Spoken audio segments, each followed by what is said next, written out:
Devant le petit tribunal de Paris, au cœur de l'Afrique du Sud rurale, des barbelés coupent la rue en deux. D'un côté, un groupe de blancs agite des drapeaux proches de l'extrême droite et crie au génocide de leur peuple. De l'autre, des manifestants noirs entonnent un chant intitulé « Tuer les fermiers ». Le 6 janvier dernier, à Paris, 2 ouvriers de ferme noire ont été battus à mort dans un champ. À l'intérieur du tribunal, 4 fermiers et un officier de police, tous blancs, sont dans le box des accusés. Racisme, crime, pauvreté et possession des terres, le cocktail des problèmes de la Nouvelle-Afrique du Sud post-apartheid est réuni. Pour la famille de Sean Tangasha, l'une des victimes, il a été tué pour avoir simplement voulu réclamer son salaire. Seun est parti un lundi en disant qu'il allait voir son chef, Boeta, pour avoir son argent. Il est allé là-bas et il n'est jamais revenu.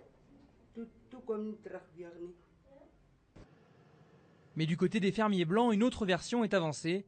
Les soutiens des accusés assurent que les victimes ont d'abord attaqué le fermier et lorsque celui-ci a pu donner l'alerte, des dizaines de voisins ont lancé une chasse à l'homme punitive. Dans la communauté, la peur des attaques sur les propriétés est quotidienne. Selon le lobby pro-africaner AfriForum, plus de 1800 fermiers et ouvriers ont été tués depuis 1990 dans le pays.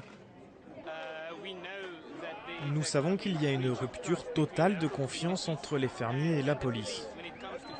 Nous savons, par exemple, que c'est l'an dernier qu'il y a eu le plus d'attaques de fermes recensées en Afrique du Sud. Et dans le même temps, nous entendons des déclarations de leaders politiques dans lesquelles ces attaques sont romancées. Attaque de ferme ou dispute salariale qui a mal tourné? Devant le tribunal de Paris, la réponse à cette question semble n'être qu'un détail.